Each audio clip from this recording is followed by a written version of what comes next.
Something that comes up quite often is what happens if I fail a drug test? And there are a variety of answers to that. It's not a clear-cut situation. So for instance, if you are a DOT regulated employee and you fail a DOT or federal drug test, you're going to be removed from a safety sensitive duty. That's flying a plane, driving a truck, bus, piloting a vessel, etc. And you're going to be referred to a substance abuse professional. You have to go to that substance abuse professional, be evaluated by them, and then go to whatever treatment that they recommend, whether it's rehab, education, etc. And then you have to be cleared to return to work. You have to have a return to duty test, which is directly observed, meaning somebody's actually watching you void the specimen from your body into the collection container. And then you have to have a series of ongoing follow-up testing as you return to work. Now, if you fail a drug test and it's for you as an individual and you're just doing it for yourself, well, obviously there's not much repercussion to that. If you fail it for a court type situation or a probation test, there's very likely going to be repercussions to that depending on what the circumstances are. So if those results get reported out, it could be a violation of your probation. If you fail to do the test, it could again be a violation. If it's for, you fail a test for, say, a child custody situation, very likely, again, repercussions, and you'll know what those are in whatever the court documents associated with that are. So if it's for an employer though, an employer has a lot of leeway in what they do.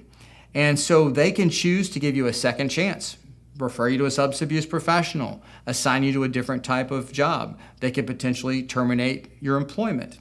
There's a lot of different things out there, and there's not one size fits all. So if you work for a company, for instance, whether it's regulated by the Department of Transportation or not, you want to look at the drug-free workplace policy. That's going to tell you what a violation of the policy is. It's going to tell you what the repercussions are, and it's going to tell you what is a violation of the policy. So if you test positive for this, or if you have an alcohol concentration level of A, B, or C, then this is going to be that repercussion.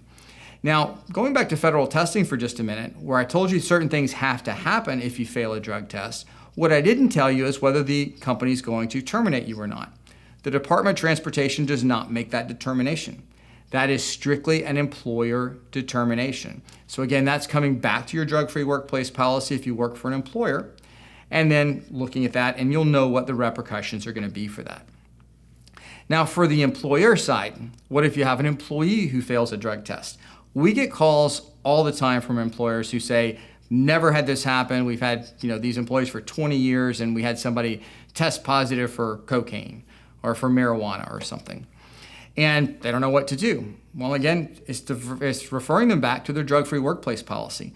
Many of these companies do have one, and they just don't know what's in it. And that can be a concern, because if they make certain decisions that violate their policy, they're going to have some challenges at being able to enforce that. They may even run into legal liability depending on what the circumstances are. So either way, if you fail a drug test, there are going to be some type of repercussions. There are going to be some steps that you're going to have to take, most likely, whether you're the person who failed the drug test or you have an employee who failed that drug test. So be prepared to handle those situations. Know what's in your policy. If you're an employer and you don't have a policy, make sure you get one in place if you're doing substance abuse testing. Even if you're only doing it for reasonable suspicion or post-accident situations, you still need to have a guideline of what's going to happen. And your employees have the right to know what's a violation of the policy. It's not a gotcha. It's not trying to catch somebody. They should know what to expect from you as an employer.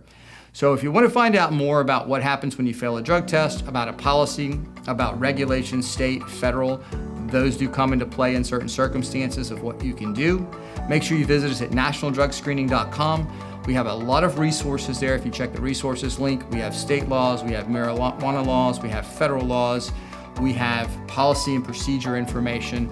All that information can be found in one place to help you make the best and most informed decisions possible.